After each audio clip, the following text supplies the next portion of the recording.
Now comes to the third law of motion. This is the third law which is given by Newton.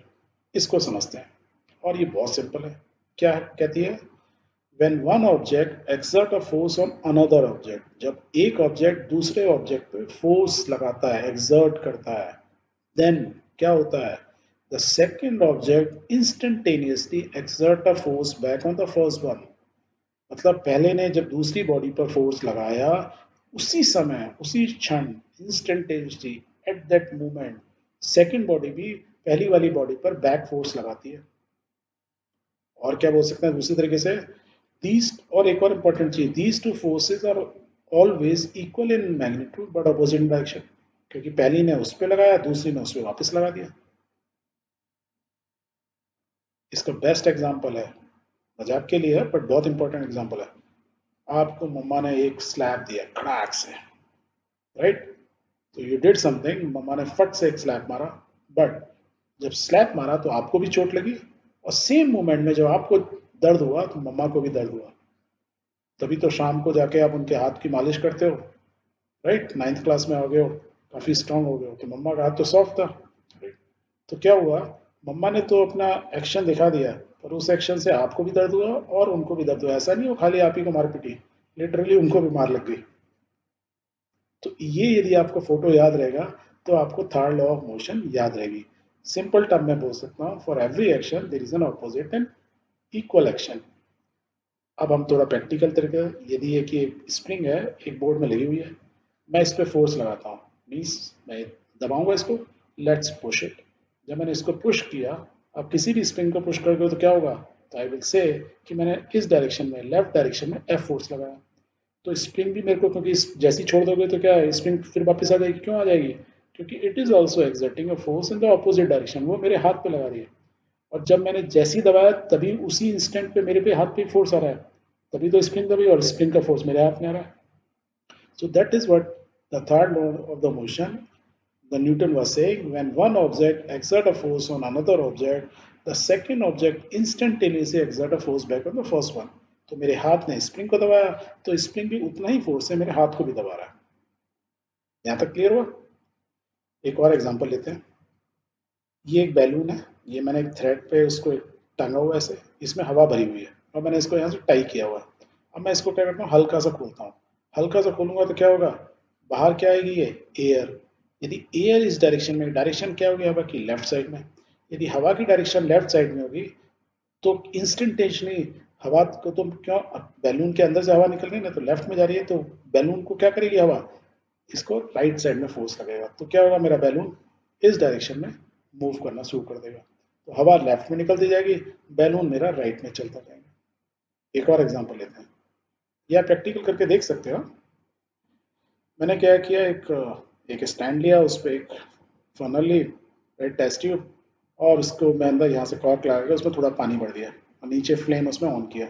जैसे ही flame कहूँगा तो water क्या होगा? Evaporate होगा. Evaporate होगा तो अंदर क्या प्रेशर बढ़ेगा, और एक टाइम आएगा कि जस्ट ये मेरा कॉर्क यहाँ से निकल जाएगा. और जैसे ही उस मोमेंट पे मेरा निकलेगा तो क्या हुआ? स्टीम मेरी किस डायरेक्शन में गई? राइट साइड में. तो मेरी ये जो टेस्ट ट्यूब किस साइड में जानी चाहिए? मेरी लेफ्ट साइड में. क्योंकि मेरी टेस्ट ट्यूब बंधी हुई है, तो वो क्या करेगी? रोटेट करेगी और ऐसे स्विंग करने लगेगी. क्लियर? तो इसलिए थर्ड लॉ को दूसरी तरीके से हम डिफाइन करते हैं, जैसे मैं पहले बता रहा था, for every action there is an equal and opposite reaction. Equal and opposite, and that opposite जो होगा, इक्वल मतलब क्या होगा? मैग्नीट्यूड में सेम होगा, और अपोजिट होगा मीन्स डायरेक्शन में अपोजिट होगा. So third law of Newton clear? Very good. कुछ एग्जांपल और लें. एक और एग्जांपल है, ये क्या है? Spring balance. आप क्या करो, दो स्प्रिंग बैलेंस को ऐसे बांध दो, और एक स्प्रिंग बैलेंस को ऐसे वॉल में टाई कर दो, एंड आप यहाँ से अपनी उंगली डालो और इसको पुल करना शुरू करो. आप यदि इस साइड को पुल करोगे तो इनके जो मार्क्स है, इनको ध्यान से देखना. अब मैं पुल करना शुरू कर रहा हूँ, लेट्स सी, वॉच क्या हो रहा है.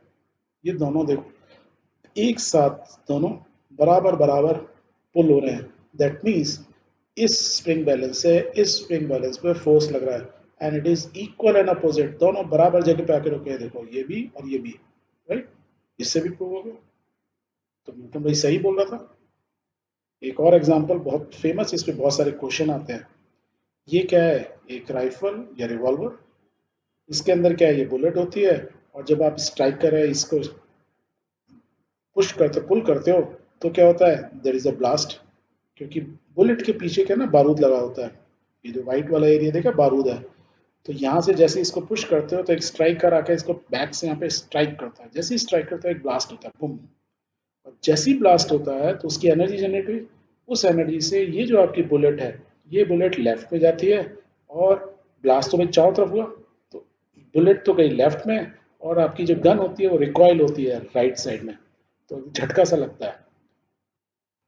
याद आ रहा है किसी पिक्चर में देखा कि बहुत बार राइफल जो है कंधे पे रख के चलाते हैं, बिल्कुल। यदि आप कंधे पे रखोगे, तो आप जैसे ही चलाओगे गन, तो आप पलट भी सकते हो। Let's see a video. Cartoon देखो इसमें, राइट? देखो ये बार बार फिल कर रहा है, फायरिंग कर रहा है। फिल किया, देखो एकदम इसकी क्या हो रही है? रिकॉयल होके टेढ़ी हो जा रही है। हो रही है, नहीं हो रही है? तो एग्जैक्टली सेम चीज, दैट इज कॉल्ड रिकॉइलिंग। दोबारा देखना, लेट्स वॉच इट। देखो उसने कहा, ये देखो हिली, ये देखो हिली, ये देखो हिली। राइट, दैट हिलने को क्या बोलते हैं? रिकॉइलिंग। क्योंकि मेरी गन की जो बुलेट है आगे जा रही है, and the gun at such is recoiling due to the force. और ये फोर्स क्या हुआ? जो भी यहाँ बारूद था, उसके वजह से ब्लास्ट हुआ। क्लियर? बहुत बार आपने देखा होगा, यदि नाव के ऊपर आप नाव पर बैठे हुए और एकदम सडनली इस पे आप जाना चाहते हो, तो आप पुश, तो नाव को आपने इधर राइट साइड में पुश किया, राइट, और ये आप जो है लेफ्ट साइड में गए, तो मीन्स ऑपोजिट डायरेक्शन में एक दूसरे को आपने पुश किया। उसकी वजह से क्या होगा? नाव इधर चली जाएगी, आप लेफ्ट में चले जाओगे।